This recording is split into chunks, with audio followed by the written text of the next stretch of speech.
Hello friends, welcome to our YouTube channel. आज मु आपण सहित शेयर करुच्ची मंगलवार दिन प्रभु हनुमान पाखे भोग लगे प्रसाद ताज मु भिडियो रे पूरा देखी। आपण मैंने भिडियो देखिले के जन मन में भाभी पारती कमेंट लिखि पारती ये किमितिका भिडियो शेयर करुच्ची, किंतु भिडियोटी को पूरा देखंतु तापर कहिबे।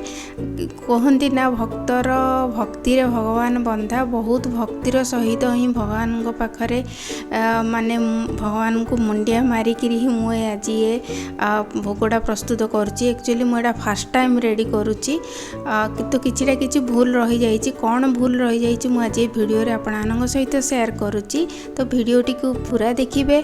आ जदि किछि इनफॉर्मेटिव हेइथिबो बा भल लागिथिबो तो भिडियो को लाइक करिवे और चैनल को सब्सक्राइब करिवे। एठी मु नेइछि गोटे कप बेसन, आधा कप सुजी। गोटे भूल कौन कली ना मुझे मोटा दाना सुजीटा जो थाए इडली सुजी ना, किंतु जो उपमा हुए से ही सुजीटा नहीं, किंतु टे मोटा दानार थिला ताको मु ग्राइंडिंग करी नेबार थिला, तो नहीं तो कलिनी। किंतु कहूतिला बहुत डरी डरी ये भोगटा मु रेडी करुच्ची।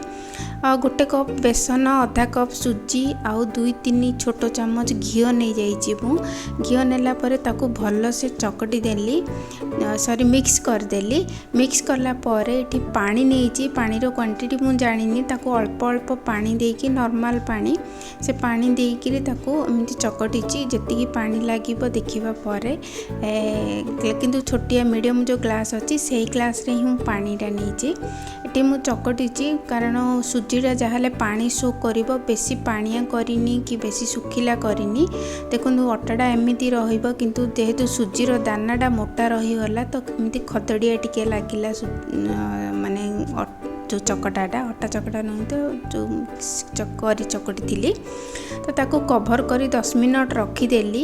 मुझे गोटे पैन रे घी गरम करदेली। घी गरम कला परे एटी मु बादाम और काजू थिला ड्राई फ्रूट रे ताको टिके अल्प दर छेचा करी नेइची। मीडियम टू लो फ्लेम रे टिके भाजीदेली, टिके ब्राउन लाइटिश ब्राउन कलर आसला जाए टे माने घीर फ्लेवरटा भी रहिबो, बास्नाटा बहुत बढ़िया लगे। तो भाजिकी ताको साइड रे रखीदेली। एटी देखंतु 10-15 मिनट हो गला। जोटा चकटाटा मु रखी ना ताको आ टिके हाथ रे दली देली। दली देला परे ताको एमती छोट छोट गुळा करूची। गुला करी ताको रखिबी। रखिला परे ताको परे मु बेलिबी सेटा। एक्चुअली ना मु कहि दउची मु प्रभुଙ୍କ पाखरे लड्डू भोग करतिली, किंतु ए लड्डूटा टिके अलग प्रकार बेसन आ सुजी रे मिक्स हेतिबा लड्डू। से लड्डू को कहूची ना प्रथम थर करूची, सेति पई टिके भूल भाल हो जाइची। तो मु गुला प्रस्तुत कर देइथिली। से गुला रे कोन कली ना बेसन देइकिरी ताको बेलिली। एठी गोटे भूल कली, देखंतु ना मु भल से बेसन दे नथिली, सेति लागी गला। तो बेलिबा पूर्वर भल से मते बेसन टिके बेसन देइकिरी बेलिबा कथा, सेति लागी जाउची। ताको मु पुणी आउ थरे अल्प बेसन देइकिरी बेली देली भल से। ताको साइड बाहर कर देली। एमिति करिकी ताको मु बेली भी छोट छोट जमी रुटी हुए ना सेमिति होबो। पूरा पतला तो हो पारिबनी, कारण आमर जो डोबड़ा रेडी करथिले से डोबड़ा टिके हार्ड अच्छी, कहीं सुजीटा मिसिची सेठीरे। तो बेसी पतला भी हो पारिबनी, बेसी मोटा भी होबनी। ताको एमती बेलिकिरी ताको रखीदेली। रखिला परे एपटे पैन को मु गरम कली। Medium low to medium flame रे अच्छी गैस। ताको एमती जो बेलिकी रखी थी ना छोट छोट रुटी साइज रो, ताको एमती गैस रे सॉरी पैन रे रखीदेली। आ अल्प घी देकी ताको भाजी देवी। भाजी माने पूरा टिके टिके कलर चेंज आसीबो, लाइट ब्राउन कलर एमती हो जिवो। टिके ब्राउन कला पर हैला परे ताको बाहर कर देबी। लो टू मीडियम फ्लेम रे ही गैस अच्छी, बेसी हाई करें ना बाहर पूरा पोड़ीजिव, भीतर पूरा कंचा रही। ताको भाजी गला आमर देखो अल्प लाइट ब्राउन कलर आसिला, पूरा भाजी गला। तापर ताको बाहर कर देली। बाहर कला परे एठी मु देखो एटा मु चीनी जमारू ऐड करनी। गुड़र तो लड्डू हुए, किंतु गुड़टा एते भल लागिवनी। मोठी चीनी बदल रे आउ टिके हेल्दी वे रे करची। अल्प मिश्री नेइची, एटी आधा कप मिश्री मु नेइची। आ 5-6टा कौन कहती ताकू अलैच नहीं बा गुजराती नहीं ताको ग्राइंडिंग करदेली पाउडर फॉर्म रे हो गला।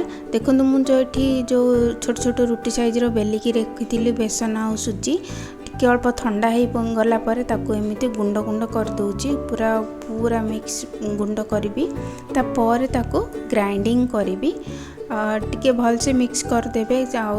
फास्ट भूल तो कर देची माने सुजीटा को मु ग्राइंडिंग कर नहीं ग्राइंडिंग कर नहीं टे फाइन पेस्ट माने पाउडरटा आसता ताकू एमती हाथ में प्रथम टिके गुंड करदेली गुंड कला परे ताकू मु मिक्सचर जार रे पुणी ग्राइंडिंग करी जोटारे मिश्रीटा मु ग्राइंडिंग करथिली सेही जार रे ही नहीं गला परे ताकू भल से टिके ग्राइंडिंग करदेवी। आउ एठी मु काजू और बादाम भजाटा साइड रे रखी देइची ग्राइंडिंग करी ग्राइंडिंग कला परे देखंतु टिके माने पूरा पाउडर फॉर्म तो हबनी टिके एमिति खदड़िया टाइप रो रहिबो किंतु टिके गोटा गोटा अंश रही गला तो मते पुणी थरे ना ताकू भल से पुणी सेकेंड टाइम आउ थरे ग्राइंडिंग करिया को पड़िला सेटा मु रिकॉर्डिंग करि पारनी हे गला किंतु देखो टिके टिके एमती रही गला ताकू भल से बाहर करदेली बाहर कला परे पुणी आउ थरे ग्राइंडिंग करी ताकू ग्राइंडिंग कला परे टिके मिक्सी जीव कारण जेतले हाथ रे गुळा करबा को हबो ना ताहाले से भल से गुळा हे पारिबो। सेपटे ड्राई फ्रूटटा भी अच्छी तो मु आउ थरे सेकेंड टाइम ग्राइंडिंग कली ग्राइंडिंग कला परे ताकू एटा बाहर करची बाहर करिकिरी सेथिरे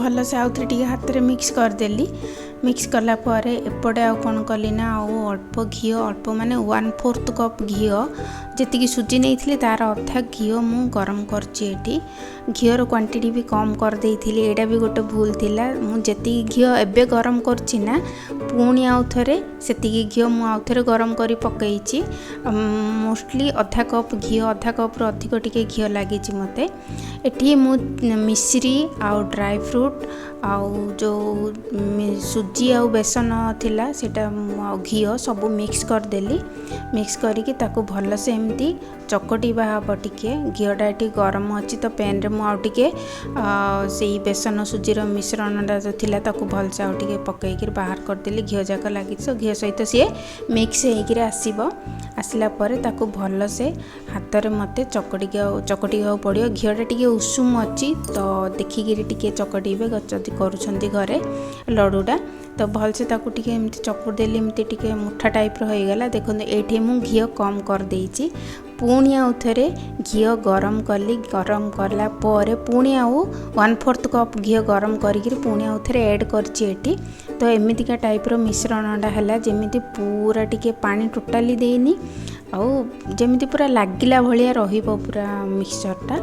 देखो लडुटा एठी करुची बहुत चेष्टा कली ताकू राउंड शेप रो करिया पई राउंड शेप मो द्वारा हेलानी कहूँ ना मु मिठा केबे प्रस्तुत करिनी घरे बहुत रेयर करे कहीं मिठा घरे आमर कहीं कहांतीनी बोले चले किंतु बहुत कम मिठा हुए घरे आमर एतिमे घरे मते केबे इच्छा भी हुएनी जे मिठाटा प्रस्तुत करने जेहेतु भोग है एमती काकरा पिठा देखिले तो पर्वपर्वाणी हेले निहाती दरकार पूजा पूजी थिले ही मिठाटा हुए घरे नहले हुएनी तो से देखो पूरा राउंड शेप आसलानी मोर लडुर एमती ही करदेली मु कहली हो भगवान जदि माने भक्ति देखी ताहले शेप साइज थाए से किसी दरकार नहीं मु भावे तो ये मु लडुटा देखो प्रस्तुत करदेली पूरा हार्ड होकर पूरा गोटा गोटा हो रही भांगिनी मत बहुत डर लगुला काले भांगी जीव लडुटा तो टोटाली भी भांगिनी चाहिए जदि ना लडु को फ्रिज रे 5-10 मिनट रखिदेवे मु देखो ये भोग लगेदेली प्रभु पाखरे। वीडियोटी भल लगी निश्चय तो वीडियो को लाइक और चैनल को सब्सक्राइब करेंगे। रहुची बाय।